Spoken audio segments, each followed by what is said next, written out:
Assalamualaikum warahmatullahi wabarakatuh.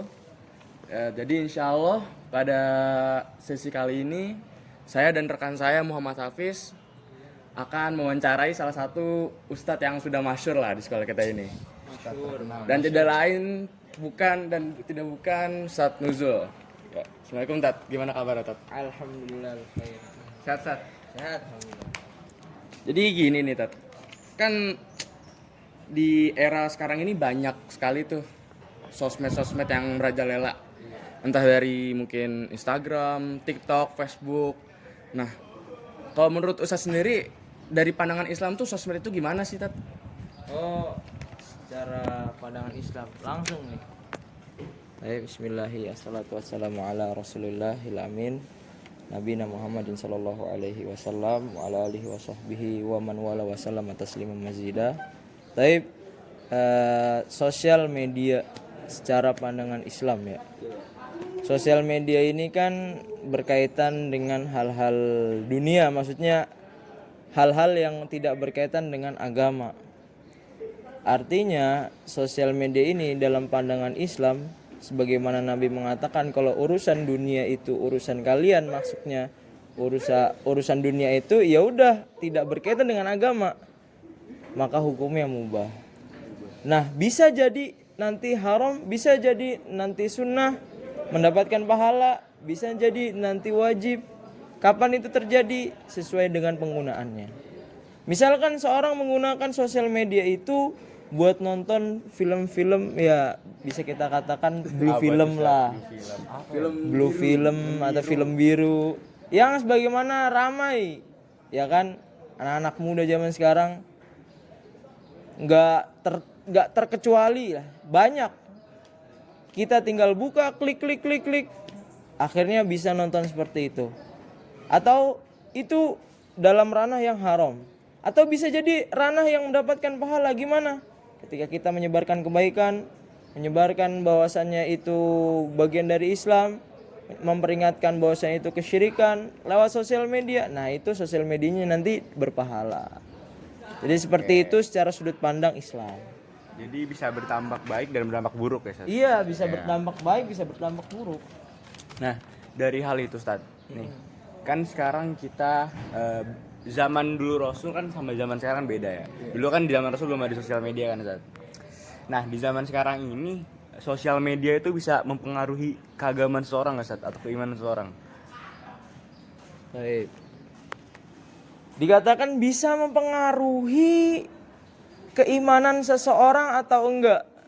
Yang jelas pasti bisa. Kenapa? Karena ketika zaman dahulu sosial media mungkin belum ada. Tapi secara nyata kegiatan sosial media atau media yang digunakan untuk bersosial, ketika berinteraksi, mengirim surat itu udah ada. Ya kan? Udah ada. Cuman seiring waktu, seiring zaman berkembang dia. Akhirnya memudahkan kita buat bersosial media, mengirim pesan, ya kan? Terus mempengaruhi keimanan enggak? Mempengaruhi sekali. Ketika kalau zaman dahulu, yaitu ketika Rasul itu mengirim surat kepada raja siapa namanya? Seorang raja Persia, Heraklius. Begitu juga ketika mengirim surat Nabi Sulaiman kepada siapa namanya? Ratu Balkis. Itu kan diantara kegiatan bersosial media. Mempengaruhi keimanan enggak? Mempengaruhi. Akhirnya mereka menerima Islam, mau menolong Islam meskipun ujung-ujungnya mereka tidak masuk Islam. Nah, begitu pula sosial media di zaman sekarang. Ketika kita bisa melihat kemudahan tentang berita-berita, membaca tentang syariat Islam mudah, membaca tauhid dengan mudah lewat sosial media, menguatkan keimanan kita. Ya kan? Apalagi Allah berfirman dalam Al-Qur'an kan, ketika seorang hamba itu dibacakan Al-Qur'an, wa idza tuliyat alaihim ayatuhu zadathum imanan. Artinya Ketika seorang itu membaca Al-Qur'an, di situ di media sosial itu ada Al-Qur'an, ya bisa menguatkan keimanan. Jadi seperti itu. Bisa akhirnya sosial media itu menguatkan atau bahkan melemahkan keimanan. Seperti itu. Oke. Keren Ustaz. Iya. Lanjut ke pertanyaan selanjutnya, Ustaz. Ini pertanyaan selanjutnya nih, Tat. Kan kayak yang tadi Ustadz bilang, sosmed itu bisa bermacam-macam hukumnya. Tergantung penggunaannya lah. Nah, kan kalau zaman sekarang ini udah nggak asing lagi lah. Pasti di sosmed tuh ada yang namanya musik. Misal kayak background atau apapun itulah.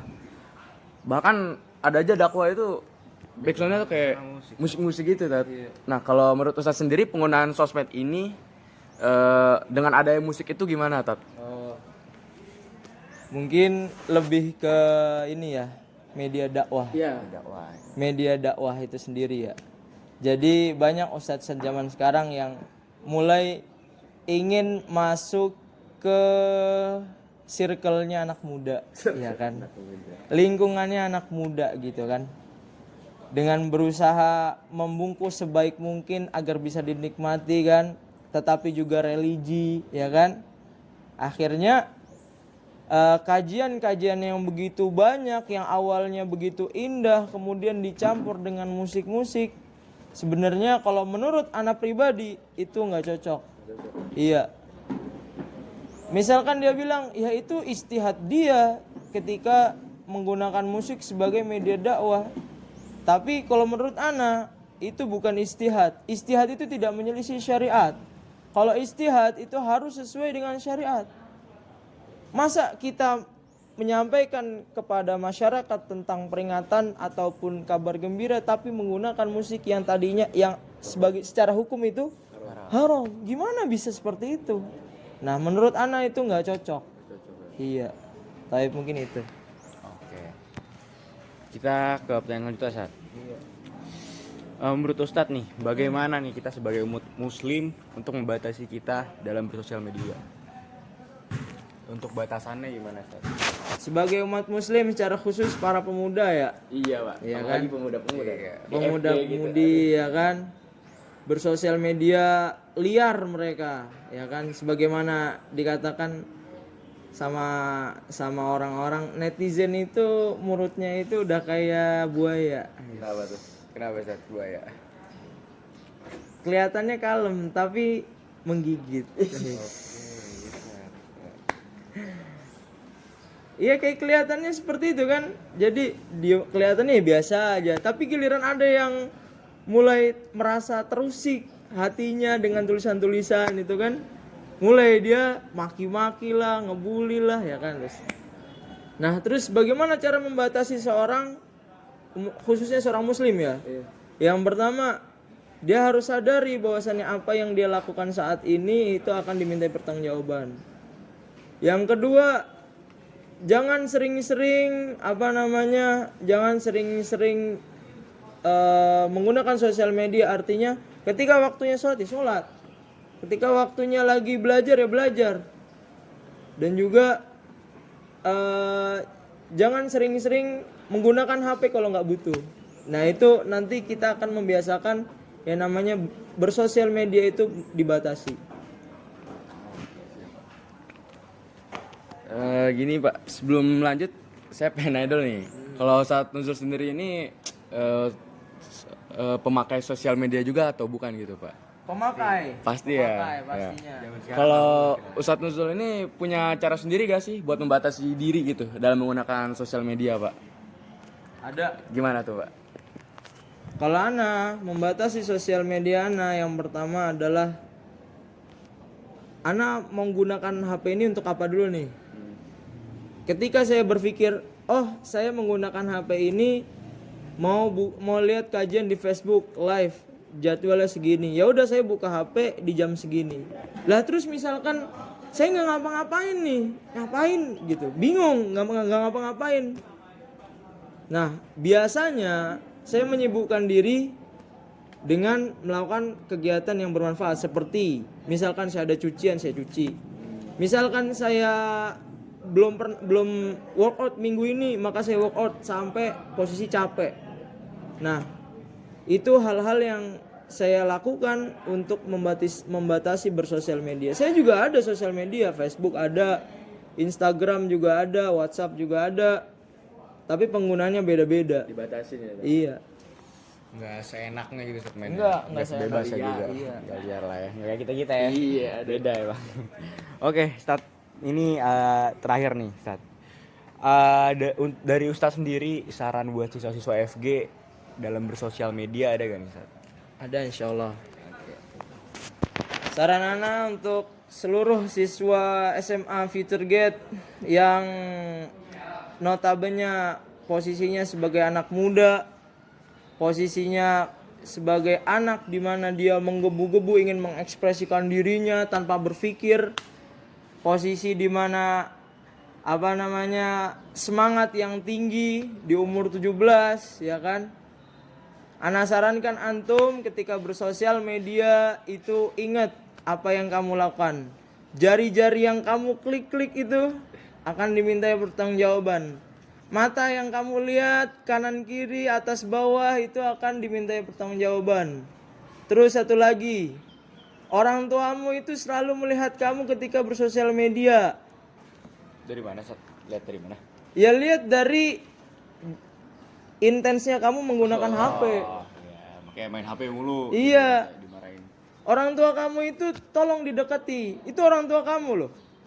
Orang yang melahirkan kamu, masa kamu jauhi ketika liburan malah sibuk bersosial media atau bahkan sibuk menggunakan HP. Ya waktunya liburan ya liburan bersama keluarga lah. Ketemu, ngobrol, ada apa hari ini, ditanya. Jangan pasif gitu. Komunikasinya di sosial media saat di WhatsApp gitu loh. Sama orang tua. Iya, komunikasinya cuman kalau perlu doang. Iya, aku sayang mama gitu. Ma minta PS gitu. Satu atap WA-an. Iya, satu atap WA ini ada apa gitu loh. Nah, hal-hal seperti itu tuh jangan sampai lah sebagai seorang anak. Itu mungkin saran dari Ana untuk SMA Future Gate. Siswa SMA Future Gate. Ya. Ya jadi mungkin alhamdulillah semua pertanyaan ini telah dijawab dengan secara detail dan sempurna lah oleh Ustadz Nuzul ini. Ya, sebelumnya saya mau berterima kasih Tat atas waktunya ya. Iya. Mungkin hanya ini saja yang bisa kita tanyakan dalam sesi kali ini. Kurang lebihnya mohon maaf. Assalamualaikum warahmatullahi wabarakatuh. Syukran Tat.